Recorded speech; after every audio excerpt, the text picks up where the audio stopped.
Hello everyone. चलो शुरू करते हैं इस स्टोरी का एक नया एपिसोड। और तुम सब तुम्हारे कानों में ईयरफोन ज़रूर से लगा लेना, क्योंकि स्टोरी को अच्छी तरह समझने के लिए ईयरफोन ज़रूरी है। और चलो शुरू करते हैं एक नया सफ़र। शाय अपने फ्लेम डिस्ट्रॉयर के साथ ग्रीन हिल से नीचे की ओर आने लगता है क्योंकि कुछ ही घंटों में अंधेरा होने वाला था और शाय रात के समय जंगल में रुकने की हिम्मत भी नहीं कर सकता था, इसलिए वह जल्दी से शेल्टर वापस लौटना चाहता था। करीब 2.5 घंटे बाद शाय फाइनली शेल्टर के गेट पर पहुंच ही गया था। शाय शेल्टर में आने के बाद सीधे अपने कमरे की तरफ जाने लगता है, तभी वह देखता है कि इशिता अपने कमरे के सामने एक लकड़ी की कुर्सी पर बैठकर गर्म गर्म चाय की चुस्कियां ले रही थी और ठंडी शाम को एंजॉय कर रही थी।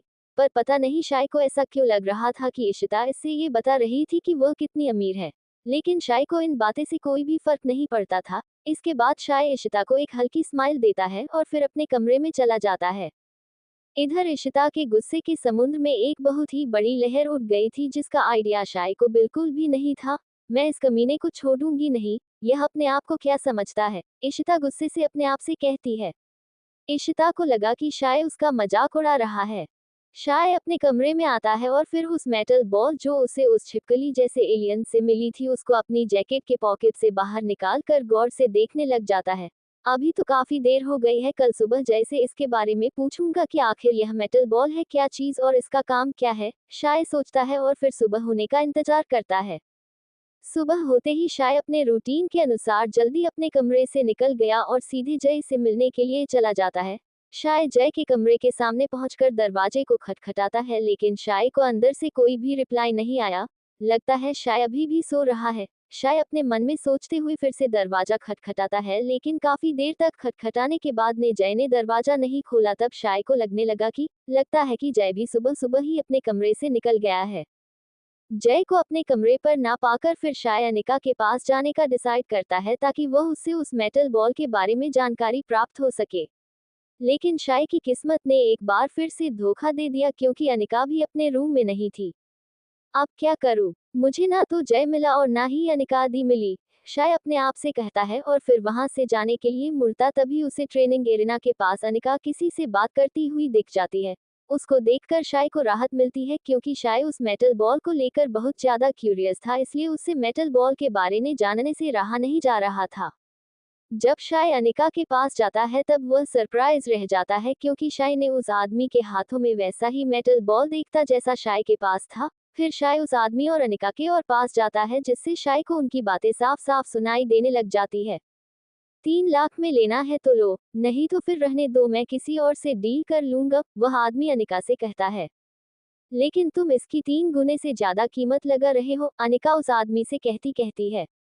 क्योंकि मैं इस शेल्टर में इकलौता ऐसा डीलर हूँ जो यह चीज बेच रहा है, इसलिए इतनी कीमत तो बनती है, वह आदमी उससे कहता है। शाय उस आदमी और अनिका के बीच की बातें सुनकर शाय काफी हैरान था, क्योंकि उनकी बातों से शाय को इतना साफ था कि शाय के पास जो मेटल बॉल थी उसकी कीमत लाखों में थी, और शाय उसी बात से हैरान था। फिर शाय ने तुरंत ही अनिका का हाथ पकड़कर साइड में ले गया। शाय के इस अचानक के एक्ट से अनिक हड़बड़ाती हुई शाय को देखकर कहती है। क्या यह आइटम उसकी जगह रिप्लेस होगा? शाय अपनी जैकेट से मेटल बॉल निकली और अनिका के सामने करता हुआ अनिका से पूछता है। ये तुम्हें किस एलियन से मिली है? अनिका सरप्राइज के साथ उससे पूछती है।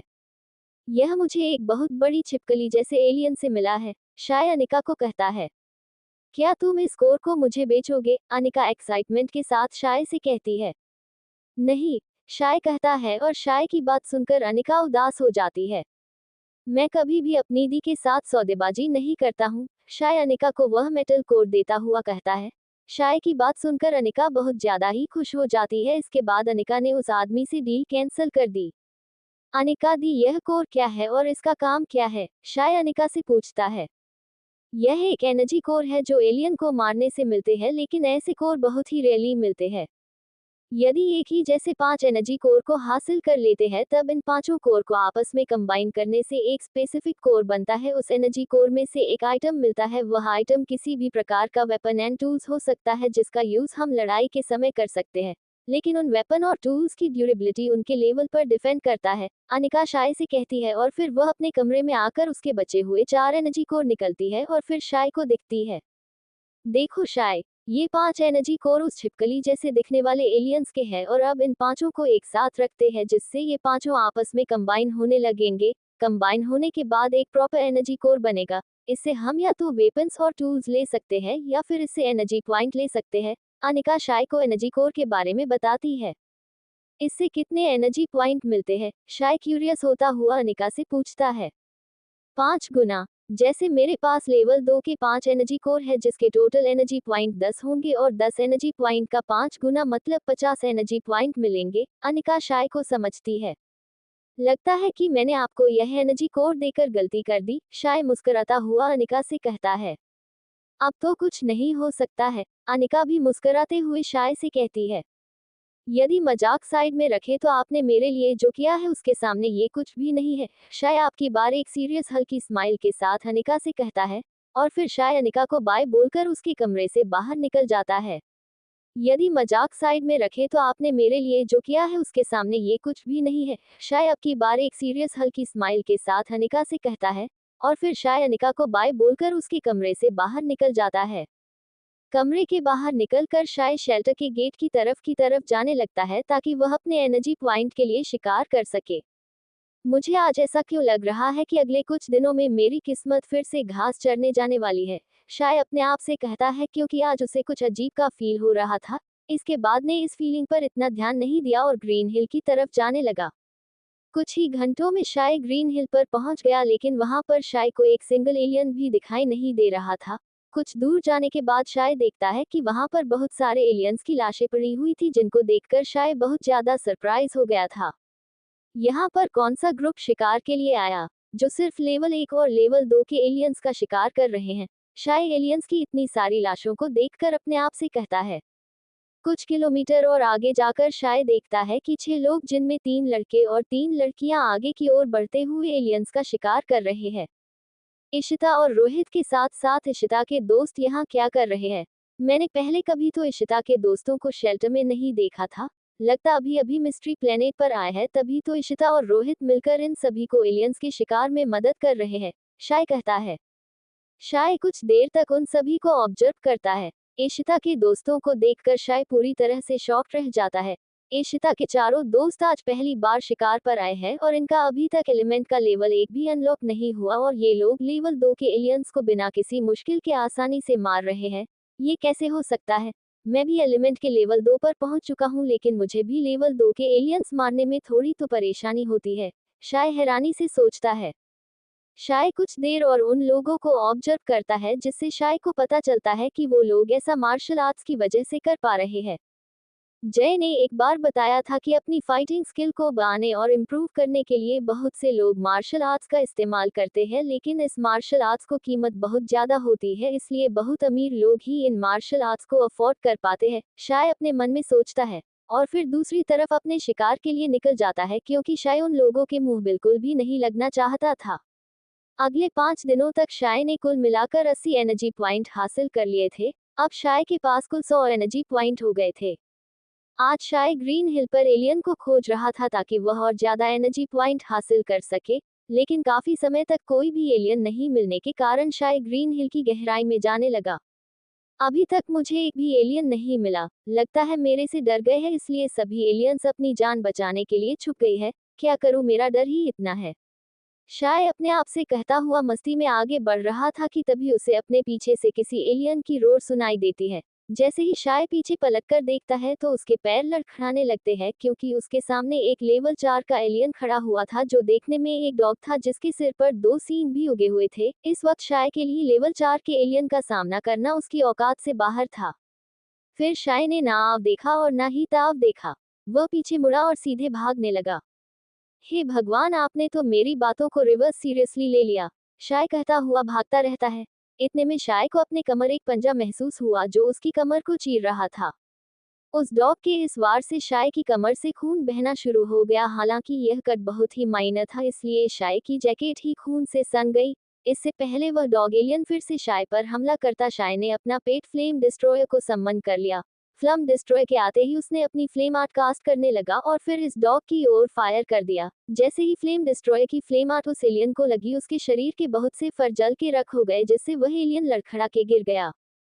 फिर वह डॉग जैसा एलियन खड़ा हुआ और अपने आप को हील करने लगा, जिससे उसके जितने भी जले हुए फर थे वहां पर नए फर आ गए। अब वह फिर से पहले जैसा हो गया था। इसकी हीलिंग एबिलिटी कितनी फास्ट और इफेक्टिव है, ये कुछ ही सेकंड में पहले जैसा हो गया। शाय रुकते हुए अपने आप से कहता है और फिर फ्लेम डिस्ट्रॉयर और उस एलियन डॉग की फाइट देखने लगता है। मैं क्या कर रहे हूँ, मेरे पास यही तो मौका है यहाँ से भागने का। कुछ देर तक उनकी फाइट देखने के बाद शाय को याद आता है। फिर वह वहां से भागने वाला था कि तभी उसका पेट फिर से रेड लाइट में ग्लो करने लगता है, जो अगले 5 मिनट तक उसका पेट ग्लो करता रहता है। इतने में वह एलियन डॉग अपने आप को पूरी तरह से हील कर लेता है। Your pet flame destroyer has been upgraded to level 2. Transformability has been unlocked. इतने में शाय को अपने सिस्टम पैनल पर यह वर्ड्स दिखाई देते हैं। क्या मेरा पेट इतनी जल्दी लेवल 2 में अपग्रेड हो गया है? लगता है मेरी किस्मत मेरा बहुत साथ दे रही है। लगे हाथ ही अपने फ्लेम डिस्ट्रॉयर की न्यू एबिलिटी भी चेक कर लेते हैं, शाय कहता है। जैसे शाय ने अपने पेट को ट्रांसफॉर्म किया, वह पूरी हैरान रह गया था।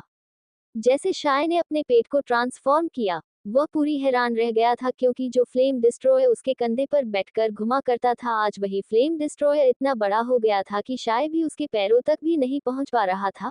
वह इतना बड़ा था कि वह एक फुटबॉल के मैदान को आराम से ढक सकता था। अब वह देखने में पहले जितना क्यूट और इनोसेंट नहीं रहा। अब वह एक बहुत ही खतरनाक लगने लग गया था, जिसको देखकर कोई भी एक बार के लिए डर जाए। शाय को समझ नहीं आ रहा था कि फ्लेम डिस्ट्रॉयर के इस ट्रांसफॉर्मेशन से वह खुश हो या दुखी। अब मैं अपने पेट को एक सवारी के रूप में इस्तेमाल कर सकता हूँ और नहीं भी। यदि मैंने इसे शेल्टर लेकर किया तो डिस्ट्रॉयर जहाँ भी लैंड करेगा, वहां पर कई रूम का तहस नहस होना तय है। शाय सोचता रहता था। इतने में फ्लेम डिस्ट्रॉयर ने अपना जॉइंट पैर उस डॉग पर रख दिया, जिससे उस एलियन का चूरा बन गया। 4 एनर्जी पॉइंट रिसीव्ड। यह क्या था? शाय हैरानी से अपने पेट को देखता रहता है। उसे कुछ भी समझ नहीं आ रहा था कि एक लेवल 2 का पेट लेवल 4 के एलियन को इतनी आसानी से मार देगा। मेरी जान बचाने के लिए थैंक यू मेरे प्यारे फ्लेम डिस्ट्रॉयर। शाय अपने सदमे से बाहर निकलता है और खुशी से फ्लेम डिस्ट्रॉयर को अपने नॉर्मल फॉर्म में लाकर अपने हाथों से फ्लेम डिस्ट्रॉयर के सिर को सहलाता है। शाय के ऐसा करने से फ्लेम डिस्ट्रॉयर भी अपनी आंखों को बंद करके शाय के हाथों में अपना सिर रखकर बैठ जाता है। शाय एक पेड़ के नीचे बैठकर अपने घाव पर दवाई लगा रहा था कि तभी कुछ लोग वहां पर आ जाते हैं, जिनको देखकर शाय थोड़ा सरप्राइज हो जाता है, क्योंकि उसने नहीं सोचा कि ये लोग यहाँ पर इतने दिनों तक रहेंगे। वे लोग और कोई नहीं, इशिता, रोहित और उनके दोस्त थे। इधर जब इशिता और रोहित ने देखा कि शाय अपने जैकेट उतारकर अपने पीठ पर दवाई लगा रहा था, लगता है मिस्टर शाय को किसी एलियन का प्यार मिला है, इशिता शाय के पास जाती हुई उससे सरकास्टली कहती है। जी हाँ, एक लेवल 4 का एलियन पीछे पड़ गया था। उससे भागने के चक्कर में उसने एक पंजा मेरे पीठ पर मार दिया था, शाय बड़े आराम से इशिता से कहता है।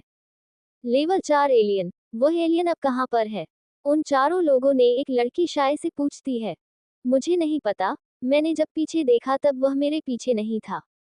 शाय अपने घावों को बैंडेज करता हुआ कहता है। कुछ देर बाद शाय ने अपने घाव पर दवाई लगाकर वहां से जाने लगा, तभी रोहित और बाकी सब ने शाय का रास्ता रोक लिया। अरे शाय जी, आप कहाँ चले? काफी दिनों बाद आप अकेले मिले हैं, तब थोड़ा हिसाब किताब कर लिया जाए, रोहित एक इविल स्माइल के साथ शाय से कहता है। कौन सा हिसाब किताब? शाय कंफ्यूज के साथ पूछता है। मैंने तुमसे पहले दिन ही कहा था कि तुम इस प्लेनेट से वापस अर्थ पर चले जाओ, लेकिन आपने मेरी बातों को बिल्कुल अनसुना कर दिया। इसका हिसाब किताब तो देना पड़ेगा ना, क्योंकि आज तक किसी ने भी मेरी बातों को अनसुना नहीं किया, रोहित कहता है। अब तुम मुझसे लड़ना चाहते हो क्या? शाय फिर से रोहित से पूछता है। तुम जैसे गधे से कौन लड़ेगा, जिसका लेवल भी हमारे से मैच नहीं करता है। और हाँ, अपने पीदी पेट को बुलाना भी मत, नहीं तो तुम अपने पेट से हाथ धो बैठोगे, क्योंकि हमारे पास लेवल 9 और लेवल 5 के पेट है, जो तुम्हारे पेट के इतने टुकड़े करेंगे कि तुम गिन भी नहीं पाओगे, रोहित हंसते हुए शाय से कहता है। और फिर सभी लोग हंसने लग जाते हैं। तुम्हें पहले ही दिन इस प्लेनेट से चले जाना चाहिए था, इशिता फिर से शाय से कहती है। ये प्लेनेट तुम लोगों के बाप का है क्या, जो मैं यहाँ से चला जाऊं? मैं सिर्फ अपनी मर्जी से यहाँ से जाऊंगा और आऊंगा, शाय भी थोड़े गुस्से से इशिता को कहता है। रोहित की बात सभी को सही लगती है, इसलिए इशिता और रोहित दोनों ने अपने लेवल 5 के पेट को बुला लिया और फिर वह दोनों पेट शाय की तरफ बढ़ने लगे। लेकिन कुछ ही कदम बाद उन दोनों पेट के पैर वहीं रुक गए थे। सभी लोग हैरान थे कि आखिर बात क्या है जिसकी वजह से ये दोनों पेट अचानक से बीच रास्ते में रुक गए। लेकिन जब इन सब को उस कारण का पता चला तो उन सभी के पैर भी पीछे की तरफ जाने लगे। सभी लोग हैरान थे कि आखिर बात क्या है जिसकी वजह से ये दोनों पेट अचानक से बीच रास्ते में रुक गए। लेकिन जब इन सब को उस कारण का पता चला तो सभी लोग में एक डर सा बन गया था, उन सभी के पैर भी पीछे की तरफ जाने लगे। क्योंकि जिस पेड़ के नीचे शाय पड़ा हुआ था उसी पेड़ के पीछे से एक बहुत ही डरावनी परछाई बाहर निकलती है। वह परछाई एक ही झटके में इशिता और रोहित के दोनों पेट को दो टुकड़ों में कर देती है।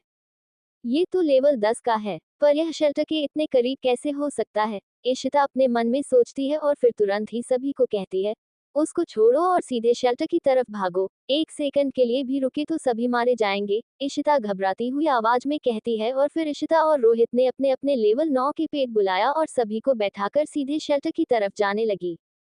इससे पहले वो लोग वहां से निकल पाते उस परछाई ने रोहित के पेट पर बैठे एक लड़के के पीछे अपने हथियार से हमला कर दिया, जिससे उसकी कमर पर एक गहरा घाव लग गया।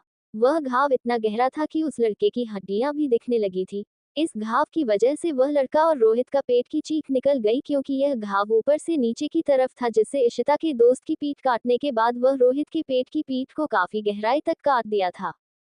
उसके बाद काफी देर तक उन पर दूसरा हमला नहीं हुआ, तब जाकर बाकी सब के सांस में सांस आई, पर अभी भी रोहित और इशिता अपने पेट को रोकने की हिम्मत भी नहीं कर सकते थे। इशिता ने पीछे देखती है कि वह परछाई उसी पेड़ पर खड़ी होकर उन सभी को देखे जा रही है। आखिर वो चीज क्या थी? इशिता, उन चारों में से एक लड़की इशिता से पूछती है। वह एक लेवल 10 का एलियन है जो ऑलरेडी ट्रांसफॉर्म स्टेट में है। लेवल 10 का एलियन बहुत ज्यादा खतरनाक होते हैं, उसे केवल वो लोग ही हरा सकते हैं जिन्होंने अपने एलिमेंट को पूरा अनलॉक कर लिया है। यदि हमारे जैसे हजारों भी आ जाए तो इसका कुछ भी नहीं बिगाड़ सकते हैं, इसलिए हमें जितना जल्दी हो सके उतनी जल्दी शेल्टर में इसके बारे में बताना होगा, इशिता अपने दोस्तों को बताती है। करीब 1 घंटे में वो सभी लोग शेल्टर में पहुंच जाते हैं। शेल्टर पहुंचते ही इशिता सीधे ही एक रूम की तरफ दौड़ती हुई जाती है, लेकिन बीच में ही उसे अवनी मिल जाती है। इशिता, तुम इतनी डरी हुई क्यों हो? अवनी इशिता के चेहरे को देखकर उससे पूछती है। वो सब छोड़ो, पहले ये बताओ कि थंडर क्वीन कहाँ पर है? इशिता हड़बड़ाई हुई आवाज में अवनी से कहती है। मॉम अपने कमरे में होंगी, अवनी जवाब देती है, और अवनी का जवाब सुनकर इशिता अवनी से और कुछ कहे बिना सीधे अवनी की मॉम, जिसे अभी थंडर क्वीन के नाम से जानते हैं, उनके कमरे की तरफ चली जाती है। अवनी की मॉम, जिनको सभी थंडर क्वीन या फिर सिर्फ क्वीन के नाम से जानते हैं, इनका असली नाम और उनकी शक्ल बहुत कम लोग जानते हैं, क्योंकि वह हमेशा एक मास्क अपने चेहरे पर लगा कर रखती थी। यह इंसान जिसे अब क्वीन कहते हैं वो इस मिस्ट्री प्लेनेट की सबसे स्ट्रॉन्ग ह्यूमन है, जो 5 एलिमेंट थंडर, विंड, अर्थ, स्पेस और वाटर का यूज कर सकती है। अब तक इन्होंने इतनी कम उम्र में 3 एलिमेंट को पूरी तरह से अनलॉक कर लिया है। मैम, मैंने लेवल 10 का एलियन ग्रीन हिल पर देखा है। क्वीन ने जैसे ही दरवाजा खोला इशिता ने सब कुछ बताना शुरू कर दिया। क्या कह रही हो तुम इशिता? शेल्टर के इतने पास आज तक कोई भी लेवल 10 या लेवल 6 का एलियन भी दिखाई नहीं दिया। थंडर क्वीन भी सरप्राइज के साथ इशिता से पूछती है। हाँ मैम, मैं सच कह रही हूँ, इशिता फिर से कहती है। सब कुछ पूरी डिटेल में बताओ, क्वीन इशिता से कहती है। फिर इशिता सब कुछ बताती है। वह एलियन दिखने में कैसा था? क्वीन फिर इशिता से पूछती है। वह एक लड़की थी जिसने काले कपड़े पहन रखे थे और उसने अपने हाथ में स्काइट पकड़ा हुआ था। उसकी आंखें पूरी तरह से काली थी और उसके सिर पर 2 काले सींग भी थे। इसके साथ उसके माथे पर एक स्केलेटन का सिर भी लगा हुआ था। वह देखने में बहुत ज्यादा डरावनी थी। इशिता उसके हुलाए को बताती है, जिसको सुनकर क्वीन ने तुरंत अवनी को अपने लोगों को इकट्ठा करने के लिए कह दिया। वो सभी लोग अपने अपने एलिमेंट को पूरी तरह से अनलॉक कर चुके थे। फिर अवनी, इशिता और उसके बचे हुए दोस्तों के साथ थंडर क्वीन और 5 लोग और जिनके एलिमेंट पूरी तरह से अनलॉक थे, ताकि वो लोग लेवल 10 के एलियन को मार सके। हमें जल्द से जल्द वहां पर पहुंचना होगा, नहीं तो वह एलियन हमारे हाथों से निकल गया तो कई लोगों को मार सकता है, क्वीन सभी से कहती है। 1 घंटे बाद वो सभी उस जगह पहुंच गए जहां पर उनका सामना उस डिमन से हुआ था, लेकिन जब इशिता और बाकी सब वहां पर पहुंचे तो वहां पर शाय के अलावा और कोई भी नहीं था। ये लड़का कौन है? क्वीन इशिता से पूछती है, जिसको देखकर इशिता भी घबरा गई। इशिता ने उस एलियन के चक्कर में शाय को तो भूल ही गई। ये इशिता के मुंह से इतना निकलता है तभी अवनी कहती है, मॉम यह अभी भी जिंदा है, ये सिर्फ बेहोश पड़ा हुआ है। अवनी अपनी मॉम क्वीन से कहती है। फिर काफी देर तक उन सभी ने उस एलियन को ढूंढा लेकिन किसी को भी वह एलियन नहीं मिला। उसके बाद सभी ने वापस शेल्टर जाने का सोचा। क्वीन सुनो, इस लड़के को किसी एलियन ने नहीं बल्कि किसी इंसान ने मारा है। उस इंसान के हाथों के निशान इसके चेहरे पर अभी भी बने हुए हैं। इतने में उन 5 लोगों में से एक कहते हैं। उसकी बात सुनकर क्वीन समझ गई कि यह काम किसका हो सकता है, क्योंकि क्वीन इशिता को बहुत अच्छे से जानती थी कि वह गुस्से में क्या कर सकती है। मिस इशिता, आपका इस बारे में क्या कहना है? क्वीन तेज आवाज में इशिता से पूछती है लेकिन इशिता के पास कोई जवाब नहीं था। इशिता को जवाब नहीं देता देखकर क्वीन समझ गई कि इस लड़के को इसी ने मारा है। इशिता, तुझे कितनी बार समझाया है कि अपने गुस्से पर थोड़ा काबू रखो लेकिन तुम्हारी खोपड़ी में कुछ भी नहीं घुसता है। तुम अब छोटी बच्ची नहीं हो जिस हर एक छोटी बात को समझाना पड़े। तुम्हें ऐसे ही किसी को मारने का हक किसने दिया है? तुम सिर्फ अथॉरिटी के एक बड़े मेंबर की बेटी हो तो तुम्हें किसी को मारने का हक नहीं मिल जाता है। ये तुम्हारी और तुम्हारे दोस्त रोहित की लास्ट वार्निंग है। यदि तुम दोनों ने फिर से इसे या किसी और को हाथ भी लगाया तो तुम दोनों इस प्लेनेट से बाहर जाओगे। तुम दोनों की वजह से और लोग को बहुत परेशानी होती है। यहाँ पर लोग अर्थ की प्रोटेक्शन के लिए आते हैं, ना कि तुम्हारे टॉर्चर को सहने आते हैं। क्वीन बहुत ही गुस्से से इशिता से कहती है, क्योंकि इशिता ने पहले भी कई बार ऐसी हरकतें की थी जिसको क्वीन ने बच्ची समझकर छोड़ दिया, लेकिन अब इशिता ने लाइन क्रॉस कर दी जिसकी वजह से क्वीन इशिता पर बहुत गुस्सा है। I am sorry ma'am, Ishita queen से बस इतना ही कह पाती है और अपना सिर नीचे झुका लेती है। हमें इस लड़के को जल्द से जल्द शेल्टर पहुंचना होगा ताकि इसका इलाज हो सके, क्वीन सभी से कहती है और फिर शेल्टर की ओर निकल जाते हैं। इधर क्वीन, अवनी और बाकी सबको शेल्टर आता देखकर अवनी का ग्रुप उनके पास जाकर खड़ा हो जाता है। अनिक, जल्दी से इस लड़के के घावों को इलाज करो, यदि ज्यादा देर हो गई तो यह मर भी सकता है। अवनी अनिका से कहती है और फिर शाय को अपने पेट से नीचे उतरकर जमीन पर रख देते हैं।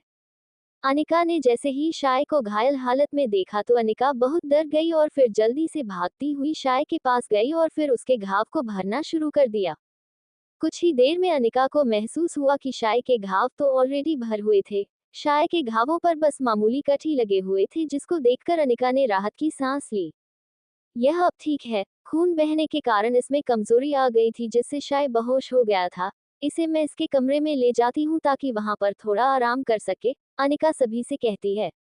तुम इस लड़के और इसके परिवार वालों को जानती हो क्या?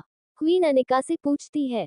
मैम, इसका कोई परिवार नहीं है, यह अनाथ है। मैं और मेरा छोटा भाई ही इसका परिवार है और इसी बात का कुछ लोग फायदा उठाते हैं।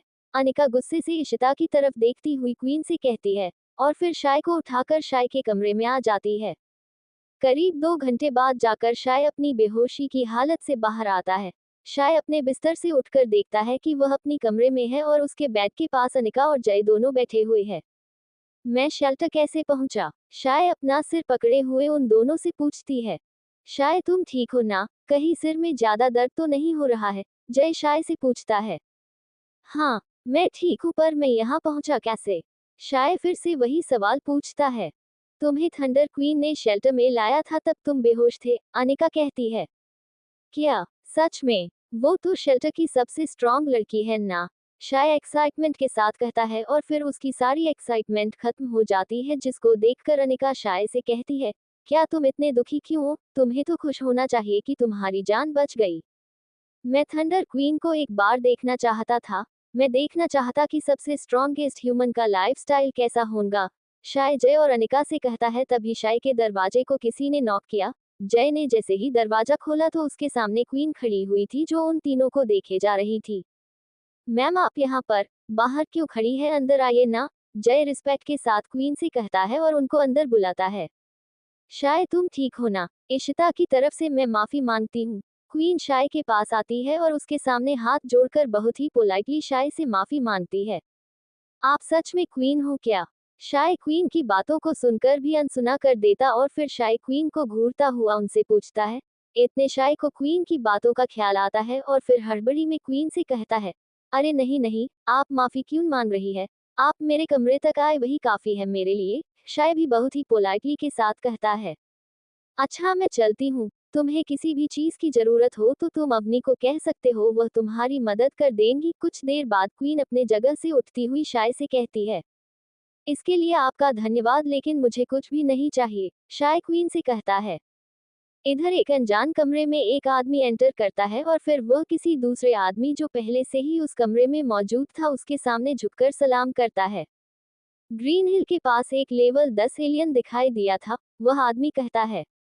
इसमें मैं क्या करूं? उस कमरे का मालिक उससे पूछता है। वह लेवल 10 का एलियन था, आप समझ रहे हो ना? वह फिर से जोर देता हुआ उससे कहता है। ग्रीन हिल के पास एक लेवल 10 एलियन दिखाई दिया था, वह आदमी कहता है। इसमें मैं क्या करूं? उस कमरे का मालिक उससे पूछता है। वह लेवल 10 का एलियन था, आप समझ रहे हो ना? वह फिर से जोर देता हुआ उससे कहता है। कौन सी क्लास का था वह एलियन? वह आदमी उसकी बातों को समझता हुआ उससे पूछता है। मालिक, मुझे लगता है कि वह क्लास बी या फिर क्लास ए का होगा, वह आदमी उस कमरे के ओनर से धीरे से कहता है। लगता है मास्टर ने जासूसी के लिए भेजा होगा, तुम उनसे कहना कि अभी शेल्टर पर अटैक करने के लिए बहुत जल्दी है। उनसे कहना कि ह्यूमंस में थंडर क्वीन के अलावा 2 लोग अभी भी ऐसे जो थंडर क्वीन से 10 गुना पावरफुल है और कुछ ही समय में उनकी मौत भी होने वाली है। तब जाकर हम शेल्टर को हासिल करेंगे। उनसे कहना अभी 5 साल और रुक जाओ, तब तक सबसे स्ट्रॉन्ग ह्यूमन में टॉप 2 मर जाएंगे और फिर थंडर क्वीन बचेगी जिससे हम आसानी से हरा सकते हैं। वह कमरे वाला आदमी दूसरे आदमी से कहता है और फिर वह दूसरा आदमी उस कमरे से बाहर आ जाता है और फिर वही आदमी शेल्टर से बाहर निकल जाता है। इधर शाय पिछले कुछ दिनों से शेल्टर में रहकर अपने एलिमेंट 8 और फ्लेम की लेवल 3 8 जिसका नाम माइट फ्लेम था उसकी प्रैक्टिस करवा रहा था। आज शाय शेल्टर के ट्रेनिंग एरिना में अपनी और अपने पेट की ट्रेनिंग करा रहा था, तभी वहां पर जय और शाय के अलावा उनके ग्रुप के कुछ लोग भी आ गए। अनिका और जय के अलावा किसी ने शाय को अच्छी नजरों से नहीं देखा क्योंकि उन सब ने क्वीन को अनिका से माफी मांगते हुए देखा था, इसलिए सबको लगा कि शाय ने क्वीन से भी लड़ाई की जिसकी वजह से क्वीन से शाय को सिर घायल किया, मारा नहीं था। और रही बात जय और अनिका की, उनको को तो पता ही नहीं कि लोग शाय के बारे में इतना गलत समझ रहे हैं। उन्हें तो लग रहा था कि ये सभी अभी भी इशिता और रोहित की वजह से शाय से दूरी बना रहे हैं। उन ग्रुप में से जय के अलावा और कोई भी शाय के पास नहीं रुका और बाकी सब अपनी अपनी जगह पर जाकर ट्रेनिंग करने लगे और अनिका भी उन्हीं के साथ ट्रेनिंग करने लगी और बीच बीच में वह बाकी सभी को सिखा भी रही थी। हालांकि अनिका फाइटिंग में इतनी अच्छी नहीं थी लेकिन हीलिंग में काफी अच्छी थी, इसलिए वह सिर्फ हीलिंग एलिमेंट वाले लोगों को गाइड कर रही थी। अब तू पूरी तरह से ठीक है ना? जय शाय के पास आकर उससे कहता है। हाँ, अब मैं पहले जैसा हो गया हूँ। तुम बताओ, पिछले कुछ दिनों से गायब थे? शाय जय से पूछता है। तुम्हें पता है अगले 2 महीनों के बाद स्नोफॉल स्टार्ट हो जाएगा? जय एक्साइटेड होता हुआ शाय से कहता है। हाँ पता है, लेकिन तू इतना एक्साइटेड क्यों हो रहा है? क्या तुम्हें कोई गर्लफ्रेंड मिल गई क्या? शाय एक बड़ी सी स्माइल के साथ जय से पूछता है। इतनी अच्छी किस्मत कहाँ है मेरी को मुझे स्नोफॉल से पहले कोई गर्लफ्रेंड मिल जाए। जय अपनी किस्मत को कोसता हुआ शाय से कहता है। तो फिर इतना एक्साइटेड क्यों है? शाय पूछता है। शाय पता है अगले महीने हमारे शेल्टर में एक पेट कंपटीशन होने वाला है। जय कहता है। पेट कंपटीशन? इसमें क्या होता है? शाय कंफ्यूजन के साथ जय से पूछता है। इसमें हमारे एलिमेंट पेट्स की फाइट कराई जाती है और इस फाइट में लास्ट तक जो पेट बना रहता है वो जीत जाता है और इस कंपटीशन में जीतने वालों को बहुत पैसे मिलते हैं। जय शाय को बताता है। इसमें हमारा क्या काम है? हमारे पैट्स तो मैक्स भी नहीं है। शाय कहता है। इसमें मैक्स करने की कोई जरूरत नहीं है। इस कंपटीशन में हर एक लेवल के पेट के लिए अलग फाइट रखी है और हर एक लेवल के लिए रिवार्ड प्राइज भी अलग अलग है। जैसे लेवल 0 रेशियो 1 लाख रुपए, लेवल 1 बज के 10 मिनट लाख रुपए, लेवल 2 बज के 25 मिनट लाख रुपए, लेवल 3 बज के 50 मिनट लाख रुपए, लेवल 4 75 लाख रुपए, लेवल 5 1 करोड़ रुपए, लेवल 6 1.5 करोड़ रुपए, लेवल 7 रेशियो 2 करोड़ रुपए, लेवल 8 4 करोड़ रुपए, लेवल 9 5 करोड़ रुपए।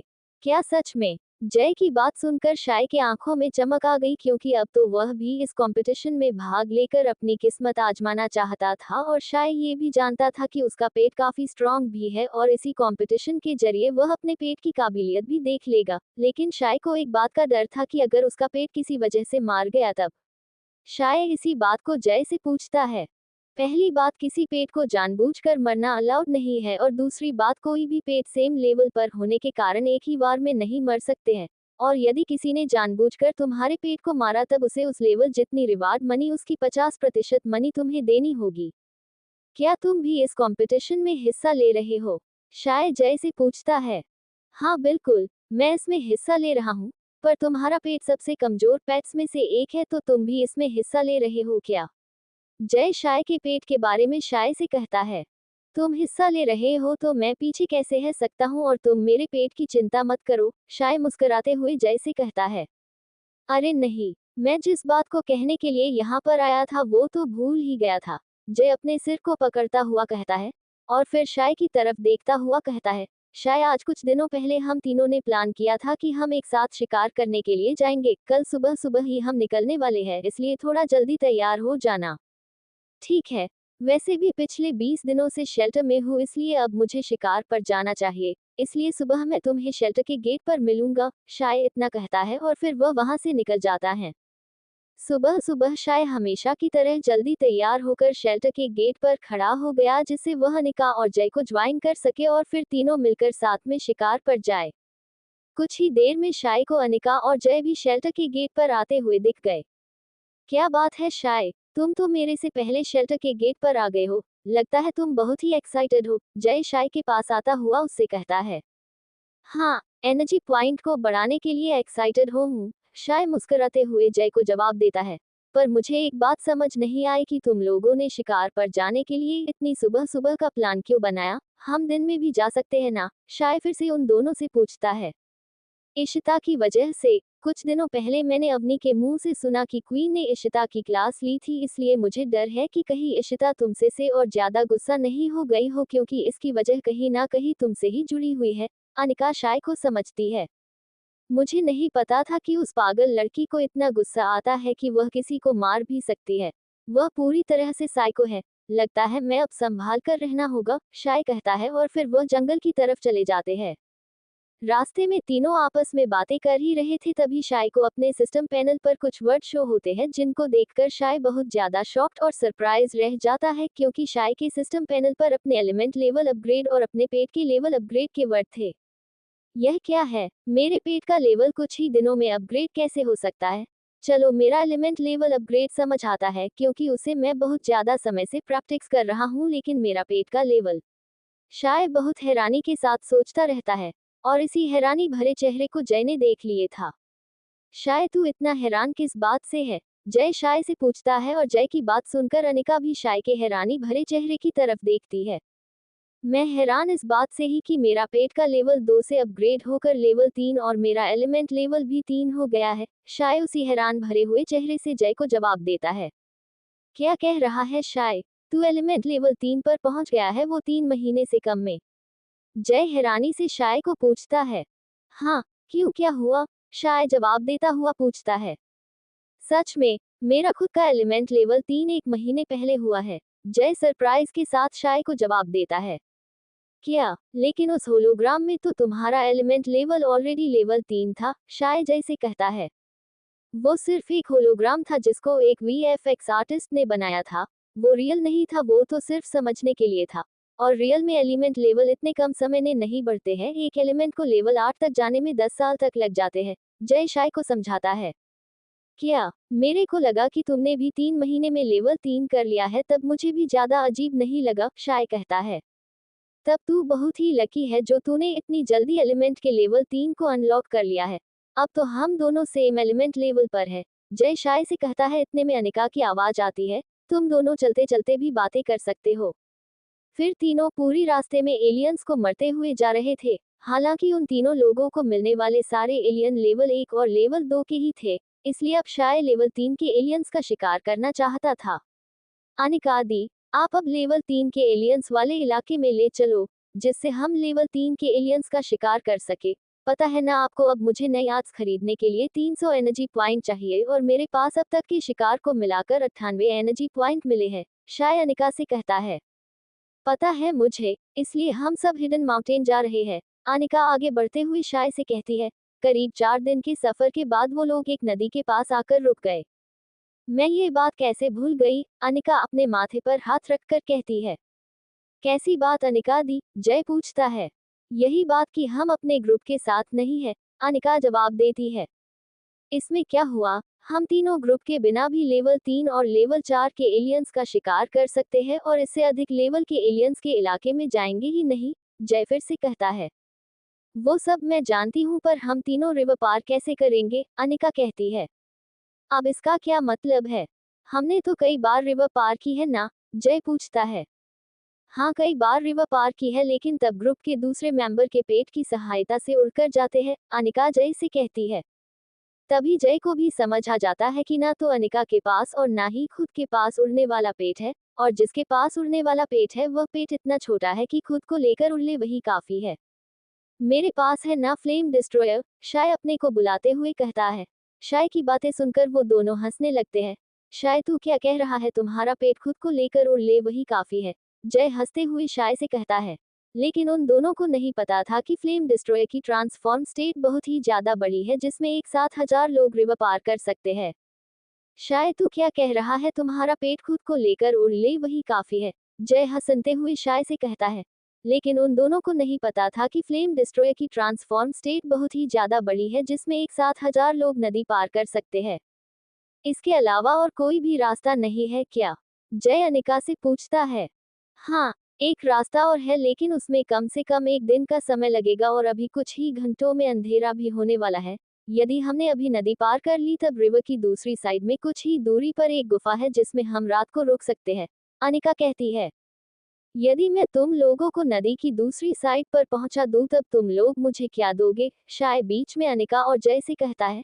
शाय की बात सुनकर दोनों हैरानी से पहले उसके पेट की तरफ और फिर शाय के चेहरे की तरफ देखने लगते हैं। शाय अपनी बात पूरी होने के बाद अपने फ्लेम डिस्ट्रॉयर को ट्रांसफॉर्म करता है। ट्रांसफॉर्म के बाद शाय का पेट नदी के आसपास के पेड़ों को तोड़ता हुआ अपने बड़े बड़े लाल रंग के पंखों को फैलता है। अब फ्लेम डिस्ट्रॉयर एक फुटबॉल के मैदान जितना हो गया था। ये क्या है शाय, अनिका और जय दोनों एक साथ हड़बड़ाती हुई आवाज में पूछते हैं।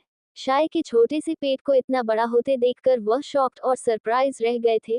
उन्हें कुछ भी समझ नहीं आ रहा था कि वो लोग शाय से सवाल क्या करें।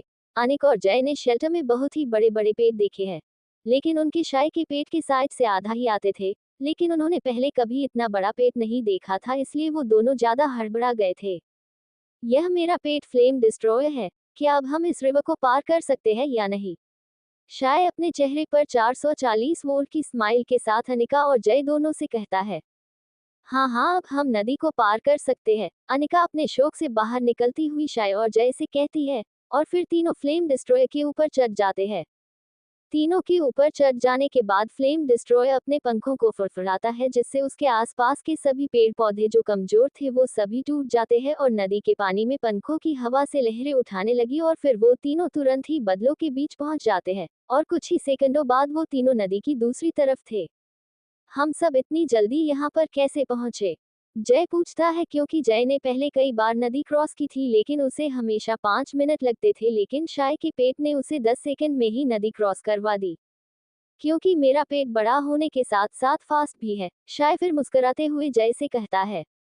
आज रात हम सब इसी गुफा में रुकेंगे। कुछ दूर जाने के बाद अनिका एक डायरेक्शन में अपनी उंगली करती हुई जय और शाय दोनों से कहती है। और फिर सभी लोग उसी गुफा में रात बिताते हैं। अगली सुबह तीनों शिकार के लिए चले जाते हैं। अगले 10 दिनों तक शाय, जय और अनिका तीनों हिडन माउंटेन में शिकार करते रहते हैं जिसकी वजह से शाय को सबसे ज्यादा एनर्जी पॉइंट हासिल हुए क्योंकि जय और अनिका ने बहुत बार शाय को अपना शिकार दिया क्योंकि अनिका और जय ने हाल ही में अपने एलिमेंट के नेक्स्ट लेवल पहुंचे थे और इससे अगले लेवल में जाने के लिए करीब 3 महीनों का समय लग जाएगा जितने समय में वो और ज्यादा एनर्जी पॉइंट हासिल कर सकते हैं। लेकिन शाय ने अभी अभी अपना एलिमेंट लेवल और पेट लेवल को अपग्रेड किया है जिसके कारण उसे नई लेवल अपग्रेड आर्ट खरीदने के लिए एनर्जी पॉइंट चाहिए। इन 10 दिनों में शाय को कुल 400 से भी ज्यादा एनर्जी पॉइंट मिल गए। आज सभी ने वापस शेल्टर लौटने का फैसला किया क्योंकि आने वाले कुछ ही दिनों में मिस्ट्री प्लेनेट का पेट कंपटीशन शुरू होने वाला था और वो तीनों इस कंपटीशन में भाग लेने वाले थे ताकि वे लोग इस कंपटीशन की अच्छे से तैयारी कर सके।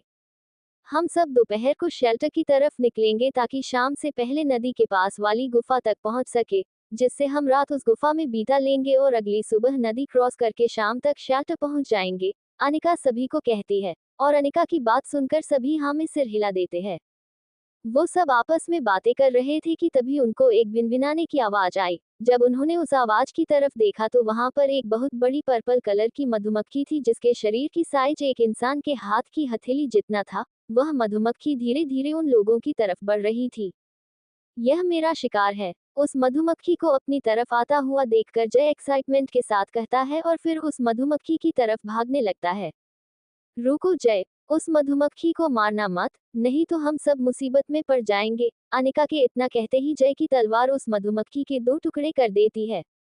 क्यों, क्या हुआ? जय अनिका की बात सुनकर कहता है। इतने में उस मरी हुई मधुमक्खी की बॉडी में से एक अजीब सी आवाज आती है, जिसको सुनकर जय और शाय का ध्यान उस मरी हुई मधुमक्खी की बॉडी की तरफ चला जाता है। अब यहाँ पर खड़े मत रहो, नहीं तो सब मारे जाएंगे, अनिका सभी से कहती है और वहां से भागने लगती है। अनिका दी, बात क्या है? आप इतनी हड़बड़ाए क्यों? जय हैरानी से पूछता है। अनिका दी, बात क्या है? आप इतनी हड़बड़ाए क्यों? जय हैरानी से पूछता है। अचानक बहुत तेजी से भिनभिनाने की कई सारी आवाजें आने लगी। जब शाय और जय ने उस डायरेक्शन में देखा तो वो दोनों सरप्राइज रह गए, क्योंकि जहां जय ने एक मधुमक्खी को मारा था वही अब वहां पर कम से कम भी 100 से ज्यादा मधुमक्खी ऐसे आ गई जैसे वहां पर कोई दावत चल रही है। इतनी सारी मधुमक्खियां कहाँ से आ गई? जय सरप्राइज के साथ पूछता है। तुम पहले मेरी बात सुन लेते तो अब हम सब सेफ रहते, लेकिन तुझे तो बहुत जल्दबाजी है, और इसी जल्दबाजी के कारण अब हम सब इन मधुमक्खियों के ग्रुप के बीच फंस गए हैं। अनिका थोड़े गुस्से से जय से कहती है।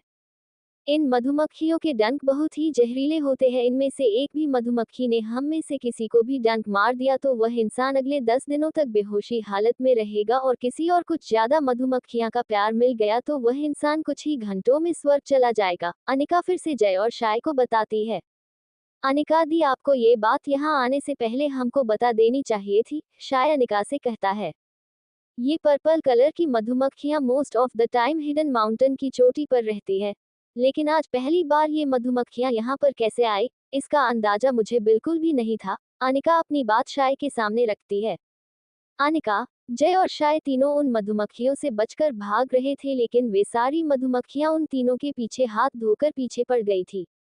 अब क्या करें? ये सब तो हमारा पीछा छोड़ ही नहीं रही है, ये सब तो हमारे पीछे हाथ धोकर पड़ गई है, जय भागता हुआ कहता है। सब भाग रहे थे तभी शाय को याद आया कि उसका पेट तो इन मधुमक्खियों से कई गुना तेज उड़ सकता है, और साथ ही साथ उसकी लेवल 3 की 8 माइट फ्लेम अभी तक यूज नहीं की।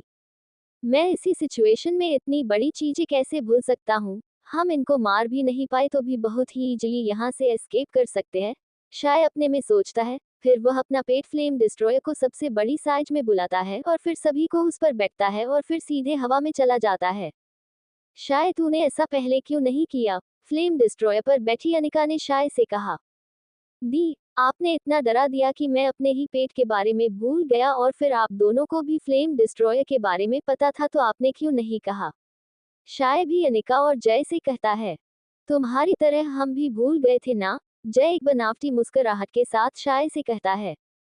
फिर शाय अपने पेट फ्लेम डिस्ट्रॉयर को उन मधुमक्खियों की तरफ मोड़ लेता है, और शाय का ऑर्डर मिलते ही फ्लेम डिस्ट्रॉयर ने उन मधुमक्खियों पर माइट फ्लेम आर्ट को कास्ट कर दिया।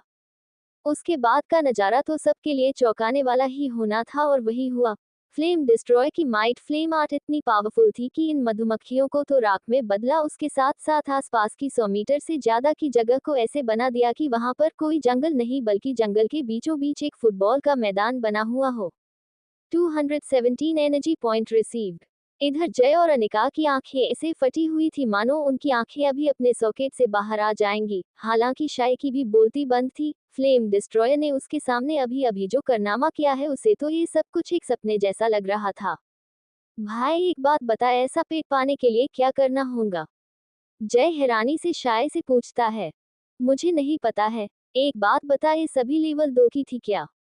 शाय जय को जवाब देता है। फिर शाय देखता है।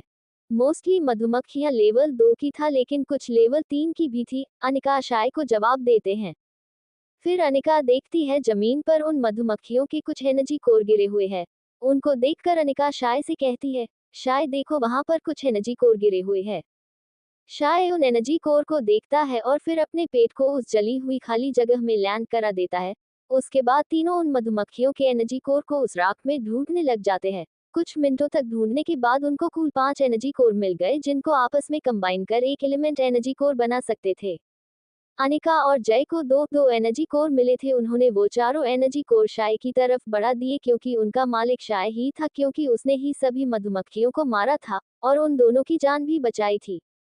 शाय, ये लो तुम्हारे एनर्जी कोर। अनिका शाय को एनर्जी कोर देती हुए कहती है। नहीं अनिका दी, ये पांचों एनर्जी कोर आपके लिए गिफ्ट है। आपने ने मुझे गिफ्ट के तौर पर जो 100 एनर्जी पॉइंट दिए थे, उसके बदले में मैं आपको ये पांचों एनर्जी कोर गिफ्ट के तौर दे रहा हूँ। वैसे भी मेरे पास इतने एनर्जी पॉइंट है कि अगले कुछ महीनों तक तो मुझे और एनर्जी पॉइंट नहीं चाहिए। शाय अनिका को अपना एनर्जी कोर देते हुए उससे कहता है। हालांकि 100 एनर्जी पॉइंट की मार्केट कीमत सिर्फ 2.5 लाख रुपए ही होती है, जबकि एक लेवल 2 एलिमेंट एनर्जी कोर की कीमत 10 लाख से कम नहीं होती है, चाहे उस एलिमेंट एनर्जी कोर से सिर्फ 50 ही एनर्जी पॉइंट क्यों नहीं मिल रहे हो। ये एलिमेंट एनर्जी कोर इतने महंगे इसलिए होते हैं क्योंकि इनकी डिजाइन बहुत ही यूनिक और फैंसीनेट होती है, और जब एक ही प्रकार के 5 कोर कंबाइन होते हैं तब इनसे बनने वाला एलिमेंट एनर्जी कोर एक बहुत यूनिक तरह से ग्लो करता है, जिसकी वजह से यह और भी सुंदर और आकर्षक लगने लगता है। इसलिए बहुत से अमीर लोगों को इन चीजों का शौक होता है, तभी ये लोग ऐसे कोर को ऊंची कीमतों में खरीदते हैं और फिर उन्हें एक शोपीस की तरह रखते हैं। हेलो, मेरा गिफ्ट कहाँ पर है? इधर जय ने शाय की बातें सुनकर उससे कहता है। तुम्हारा भी मेरे पास एक गिफ्ट है, शाय जय से कहता है, और फिर जय को 100 एनर्जी पॉइंट दे दिए। क्योंकि शाय जय को एनर्जी पॉइंट के अलावा और कुछ भी नहीं दे सकता था, वैसे भी शाय के पास 600 से ज्यादा एनर्जी पॉइंट हो गए थे। अरे नहीं, दोनों सूरज भी ढल गए हैं, हमें जल्दी से नदी के पास जाना होगा। यदि हम रात को यहाँ रुके तो हम फिर से मुसीबत में पड़ सकते हैं। अनिका दोनों सूरज को ढलते देखकर सभी से कहती है। आप फिर से भूल रही है कि मेरे पेट की स्पीड बहुत तेज है और यह उड़ भी सकता है, इसलिए हम रात को बिना रुके भी शेल्टर जा सकते हैं। शाय फिर से अनिका को याद कराते हुए उससे कहता है। अगली दोपहर तक अनिका, शाय और जय तीनों शेल्टर पहुंच गए थे। पूरे रास्ते जय के मुंह से शाय के पेट फ्लेम डिस्ट्रॉयर की तारीफें ही निकल रही थी। फाइनली हम सब 17 दिन बाद शेल्टर लौटे हैं। अनिका एक गहरी सांस लेती है और उन सब से कहती है। हाँ, आज कितने दिनों के बाद शेल्टर के दर्शन हुए हैं। अब मैं तो अपने कमरे में जाकर अच्छे से नींद पूरी करने वाला हूँ। शाय उबासी लेते हुए अनिका से कहता है, क्योंकि शाय और वे दोनों पिछली पूरी रात सफर के कारण नहीं सो पाए और इसी कारण से वे सभी बहुत ही ज्यादा थके हुए थे। शाय सही कह रहा है, मैं तो मस्त घोड़े बेचकर सोऊंगा रे बाबा, जय भी कहता है, और फिर वो दोनों अनिका से और कुछ कहे बिना अपने अपने कमरे की तरफ चले जाते हैं। कोई मेरी बात भी सुन लो, अनिका उनको जाते हुए देखकर उनसे कहती है। लेकिन उन दोनों ने बिना पीछे मुड़े हवा में हाथ हिलाते हुए वहां से चले जाते हैं। इन दोनों का क्या करूं? ये कभी भी मेरी बातें नहीं सुनते हैं, अनिका अपने आप से कहती है, और फिर वह भी अपने कमरे की तरफ चले जाती है। शाय हमेशा की तरह जल्दी उठ गया था, लेकिन आज का माहौल बहुत ही अलग था, क्योंकि आज शाय को हमेशा की तरह शेल्टर की सड़कें खाली नहीं थी। आज बहुत से शेल्टर के लोग सड़कों पर घूम रहे थे और यह बात शाय को समझ नहीं आ रही थी। भाई सुन, आज इतनी सुबह सुबह यहाँ पर इतनी भीड़ क्यों है? शाय पास से गुजर रहे एक लड़के से पूछता है। क्योंकि पेट कंपटीशन जल्द ही शुरू होने वाला है, वह लड़का शाय को जवाब देता है। लेकिन पेट कंपटीशन तो आज से 12 दिन बाद स्टार्ट होने। शाय अपनी बात पूरी कर भी पाता उससे पहले ही वह लड़का वहां से चला गया। कम से कम पूरी बात तो बता के जाता, शाय कहता है, और फिर शाय उस शेल्टर में बने एरिना में चले जाता है ताकि वह अपने फायर एलिमेंट के लेवल 3 की नई स्किल को देख सके है। उसने अपना एलिमेंट का लेवल 3 काफी दिन पहले ही अनलॉक कर लिया था, लेकिन तब शाय अपने पेट की परफॉर्मेंस में इतना खो गया कि उसे याद ही नहीं आया कि उसका लेवल 3 अनलॉक हो रखा है। शाय हमेशा की तरह उस एरिना ग्राउंड के एक कोने में चले जाता है ताकि वह किसी भी दूसरे शेल्टर मेंबर को डिस्टर्ब ना कर सके। हालांकि असल में शाय को कोई भी पसंद नहीं करता था, इसलिए शाय अपनी ट्रेनिंग एरिना के एक कोने में किया करता था ताकि उसे कोई परेशान ना करे। आज जब शाय अपने जगह पर जा रहा था कि तभी शाय को कुछ लोग आपस में बात करते हुए सुनाई दिए। कल से कंपटीशन के लिए रजिस्ट्रेशन स्टार्ट हो जाएंगे, इसलिए हम सब कल ही अपना अपना रजिस्ट्रेशन करवा के फिर इस शेल्टर को डेकोरेट करने के काम में लग जाएंगे। उस ग्रुप में से एक लड़का सबको कहता है। लेकिन शेल्टर को इतना डेकोरेट क्यों किया जा रहा है? ये तो सिर्फ एक पेट कंपटीशन तो है, एक नई लड़की पूछती है। क्योंकि इस प्लेनेट पर पेट कंपटीशन इकलौता फंक्शन है, इसीलिए इसको एक फेस्टिवल के रूप में मनाया जाता है और जिस दिन ये कंपटीशन स्टार्ट होगा उसी दिन स्नोफॉल भी स्टार्ट हो जाएगी, इसलिए इसे हम विंटर वेलकम फेस्टिवल भी कह सकते हैं। वही लड़का फिर से सभी को बताता है। उस लड़की की बातों को सुनकर शाय को समझ आ गया था कि आज सुबह सुबह शेल्टर में इतनी चहल पहल क्यों थी। अब तो अगले 1 महीने तक ऐसा ही माहौल रहेगा, शाय अपने आप से कहता है और फिर वह वहां से चला जाता है। शाय अपने ट्रेनिंग स्पॉट पर पहुंचकर अपनी स्वॉर्ड बाहर निकलता है और फिर उस पर अपनी फायर एलिमेंट की नई स्किल को कास्ट करता है। शाय के ऐसा करते ही वह स्वॉर्ड धीरे धीरे लाल होने लगती है। कुछ मिनटों के बाद शाय देखता है कि वह स्वॉर्ड पूरी तरह से आग के रंग में बदल जाती है और उसकी ब्लेड पर बहुत से फायर सिंबल आ जाते हैं। फिर शाय ने धीरे से स्वॉर्ड को घुमाया और पास में रखे एक पत्थर पर मार दिया।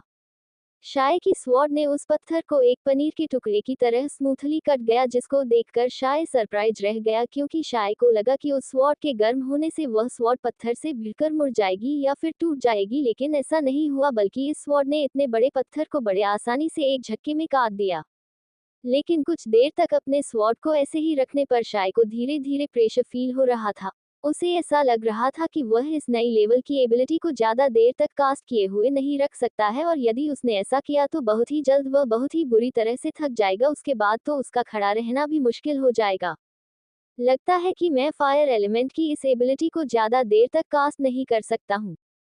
इस पेट कंपटीशन के खत्म होने के बाद मैं अपने घर पर जाऊंगा, वैसे भी मिस्ट्री प्लेनेट पर आए हुए मुझे काफी ज्यादा वक्त बीत गया है। शाय अपने आप से कहता है और फिर वह शेल्टर में घूमने चला जाता है ताकि उसे भी डेकोरेशन करने के कुछ आइडिया तो मिल ही जाएंगे। शाय ने इससे पहले कभी भी डेकोरेशन नहीं किया था। अपनी ट्रेनिंग पूरी करने के बाद शाय उस ट्रेनिंग एरिया से बाहर आ जाता है और फिर वह पूरे दिन शेल्टर में इधर उधर घूमता रहता है। अगले दिन शाय अपने पेट कंपटीशन में रजिस्ट्रेशन करवाने के लिए शेल्टर के एरिना ऑफिस पहुंच गया। पूरे शेल्टर में 4 जगह पर रजिस्ट्रेशन ऑफिस है, जिसने में से शाय के सबसे नजदीक एरिना ऑफिस ही था, इसलिए शाय इसी रजिस्ट्रेशन ऑफिस में अपने पेट का रजिस्ट्रेशन करवाने आया था। मुझे पेट कंपटीशन में पेट लेवल 4 में रजिस्ट्रेशन करवाना चाहिए, तब तक मैं अपने फ्लेम डिस्ट्रॉयर को लेवल 4 में अपग्रेड कर लूंगा। अब मेरे पास कुल मिलाकर 24 दिन है जिसमें मैं अपने फ्लेम डिस्ट्रॉयर को लेवल 4 कर सकता हूँ। शाय कंपटीशन के पहले और बाद के दिनों को कैलकुलेट करता हुआ सोचता है और फिर उस ऑफिस में चला जाता है। अरे देखो तो कौन आया है, रोहित अपने दोस्तों से कहता है जो अपने दोस्तों के पेट्स का रजिस्ट्रेशन करवाने आया था। तू अपने पीडी से पेट का रजिस्ट्रेशन करवा के क्या करेगा? वह तो पहले ही राउंड में मारा जाएगा, रोहित फिर से कहता है। रोहित की बातें सुनकर वहां पर सभी लोग हंसने लग जाते हैं।